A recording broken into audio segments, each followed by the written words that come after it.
कार्यक्रम तारों तले जिंदगी।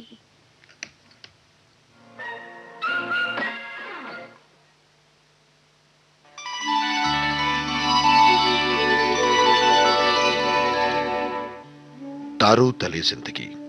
इस सीरीज में हम आपके लिए लेकर आए हैं हिंदी साहित्य जगत की कुछ चर्चित कहानियों और उपन्यासों पर केंद्रित नाट्य वाचन। इस कड़ी में प्रस्तुत है मुंशी प्रेमचंद का लिखा चर्चित उपन्यास प्रेमा।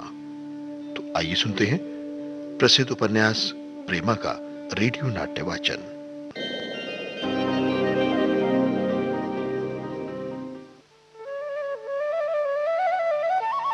पंडित बसंत कुमार का दुनिया से उठ जाना केवल पूर्णा के लिए ही नहीं जानलेवा था। प्रेमा भी उसी की तरह उसी के हाल में थी, क्योंकि उसकी सखी पूर्णा पर विपत्ति जो विधाता ने दी थी। अपना हाल बहुत शोकाकुल बना लिया था प्रेमा ने भी। अब सुनते हैं प्रेमा के रेडियो नाट्य वाचन की 18वीं कड़ी।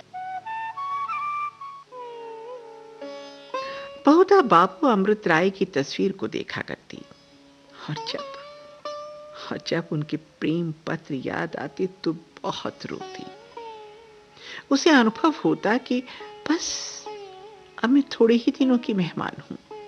पहले 2 महीने तक तो पूर्णा को ब्राह्मणों को खिलाने पिलाने और पति के मृतक संस्कार से सांस लेने का ही अवकाश न मिला कि प्रेमा के घर जाती।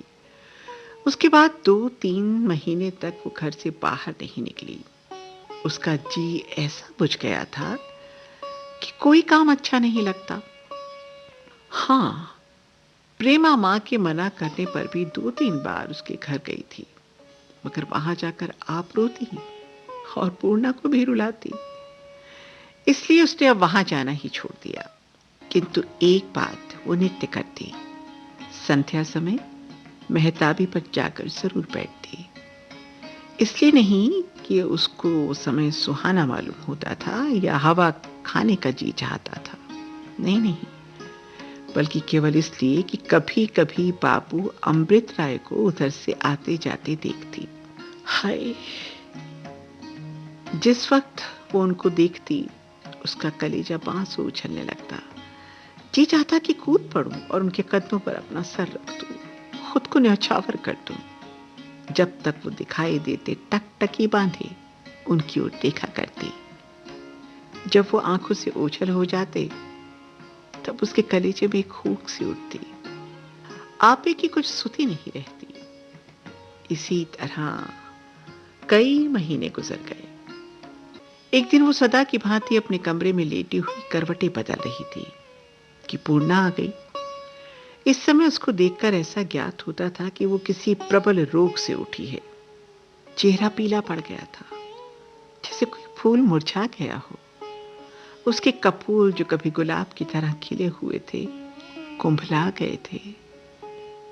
वो मृगी सी आंखें जिनमें किसी समय जवानी का मतवालापन और प्रेम का रस भरा हुआ था, अब अंदर खुसी हुई थी। सर के बाल कांधों पर इधर उधर बिखरे हुए थे। गहने पात का नाम ही नहीं था। केवल एक नैन सुख की साड़ी बदन पर पड़ी हुई थी। उसको देखते ही प्रेमा दौड़कर उसके गले से लपट गई और उसे लाकर अपनी चारपाई पर बिठा दिया। कई मिनट तक दोनों सखियां एक दूसरे को ताकती रहीं। दोनों के दिलों में ख्यालों का दरिया उमड़ा हुआ था। वक्त गुजर रहा था, मगर जबान किसी की नहीं खुलती थी। आखिर पूर्णा ने कहा, आजकल तेरा जी अच्छा नहीं है क्या? बिल्कुल गलकर कांटा हो गई है तू। प्रेमा ने मुस्कुराने की चेष्टा की और फिर कहा, नहीं तो मैं तो बहुत अच्छी तरह हूं। तुम तो कुशल से रही ना। पूर्णा की आंखों में आंसू टपटपाए। बोली, मेरा कुशल आनंद क्या पूछती हो सखी?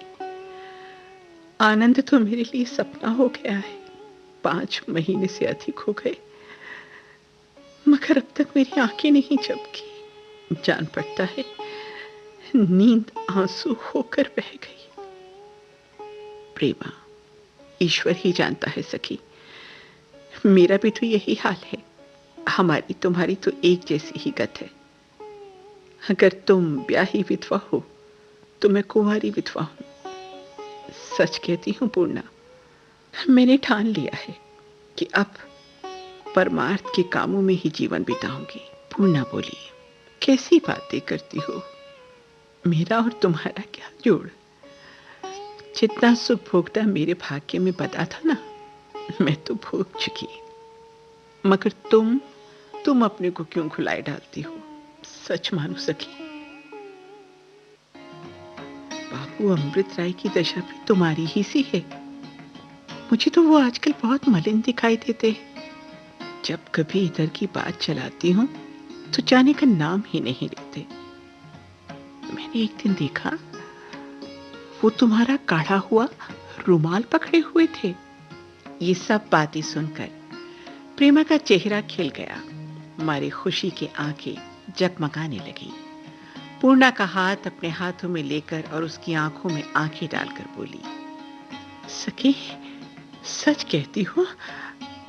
और क्या क्या बातें हुई? पूर्णा मुस्कुराकर बोली, अब क्या सारा आज ही सुन लोगी? अभी तो कल ही मैंने पूछा था कि आप ब्याह कब करेंगे, तो बोले जब तुम चाहो। मैं तो लजा गई।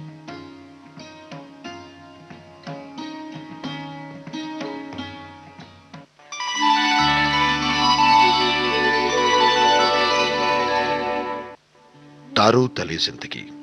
इस क्रम में अभी आप सुन रहे थे मुंशी प्रेमचंद का लिखा उपन्यास प्रेमा का रेडियो नाट्य वाचन।